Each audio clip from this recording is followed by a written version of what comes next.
حس میکنی از زندگی جا موندی؟ حس میکنی کلی فرصت از دست دادی؟ همون لحظه‌ای که در حال دیدن پست و استوری بقیه‌ای، یکی خونه جدید خریده، یکی ازدواج کرده، یکی سفر رفته و اون یکی توی شغلش کلی پیشرفت کرده و تو فقط اسکرول میکنی بی هدف با یه دل تنگ که نمیدونه دنبال چیه. به این حس میگن فومو، یعنی ترس از جا موندن. مغز ما وقتی چیز جذاب میبینه فکر میکنه همه خوشبختن جز خودش. اما هر کسی مسیر خودش رو داره. یکی ممکنه توی 25 سالگی بیزینس خودش رو راه بندازه، یکی تو 30 سالگی تازه فارغ التحصیل بشه، یکی تو 20 سالگی بچه دار بشه، اون یکی تو 35 سالگی تازه عاشق بشه یا ازدواج کنه. هر کسی توی زندگی مسیر مجزا و پرفراز و نشیب داره. موفقیت زمان مشخص نداره.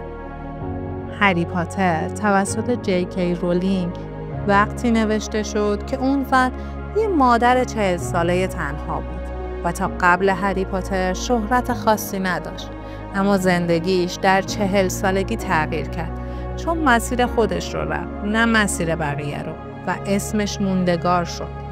مسیرها فرق داره، زمانها متفاوته، اما مقصد یکیه: آرامش در خودت. فومو یا ترس از جا موندن ما رو از خودمون جدا میکنه. باعث میشه دنبال چیزایی باشیم که نمیفهمیم چیه، یه جور آتش ناتموم برای داشتن. اما واقعیت اینه که ما چیزی رو از دست نمیدیم، ما فقط حضور رو از دست میدیم. حضور یعنی همین لحظه، یعنی نفس عمیقی که میکشی، صدای چایی که میجوشه، نوری که از پنجره میتابه و روی صورتت میافته. فومو میگه بقیه جلوترن، اما واقعیت اینه که اون لحظه‌ای که داری از دستش میدی تنها جاییه که میتونی خوشحال باشی. تو از هیچ کس عقب نیستی، فقط گاهی از خودت دور میشی. مسیر زندگی تو با بقیه فرق داره. هیچ کس با کفشای تو راه نرفته. شاید رنج‌هایی که تو در زندگی داشتی برای بقیه حتی قابل درک نباشه و بالعکس رنج‌های بقیه برای تو قابل لمس نباشه. اما باید اون مسیر رو طی می‌کردی تا به اینجا برسی. تجربه‌های زندگی، چه خاطرات خوب، چه اتفاقات بد، همه با هم تویی که الان این لحظه هستی رو ساختن.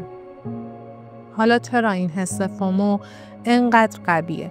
چرا یه استوری ساده میتونه حالمون رو خراب کنه؟ دلیلش برمیگرده به چند تا چیز. اول، شبکه‌های اجتماعی. اینا مثل یه ویترینن که فقط بهترین لحظات بقیه رو نشون میدن. یکی عکسش از یه سفر باحال گذاشته، یکی دیگه داره از موفقیتش میگه. ما هم ناخودآگاه خودمون رو باهاش مقایسه میکنیم. فکر میکنیم اونا همیشه خوشحالن، همیشه تو اوجن و ما خب شاید داریم با پتومون سریال میبینیم. یه دلیل دیگه روانشناسیه. ما آدما دوست داریم تو جمع باشیم، حس تعلق داشته باشیم. وقتی میبینیم بقیه دارن یه کاری رو میکنن، مغزمون میگه اگه اینو از دست بدی دیگه هیچ وقت نمیتونی جبرانش کنی. و این حس پشیمونی باعث میشه مدام گوشیمون رو چک کنیم که نکنه یه چیزی رو از دست بدیم. یه تحقیق توی دانشگاه استنفورد میگه فومو میتونه استرس یا حتی افسردگی رو به حد زیادی بالا ببره. چون ما هیچ وقت نمیتونیم خودمون رو با سرعت بقیه متناسب کنیم و با سرعت اونا زندگی کنیم. مغزت نمیتونه تشخیص بده این چیزایی که الان داری میبینی واقعی نیست، فقط چند ثانیه از زندگی بقیه است. ولی ذهن تو اون چند ثانیه رو با کل زندگی خودش مقایسه میکنه و نتیجهش همیشه یکسانه. من کندم، من کمم، من جا موندم. اما بذار یه سوال ازت بپرسم. از چی دقیق جا موندی؟ از مسیری که مال بقیه است؟ یا از لحظه‌ای که مال خودت بوده و تو با مقایسه ازش فرار کردی؟ و شاید وقتش رسیده چند لحظه به خودت گوش بدی، چون هیچ چیز از تو مهمتر نیست.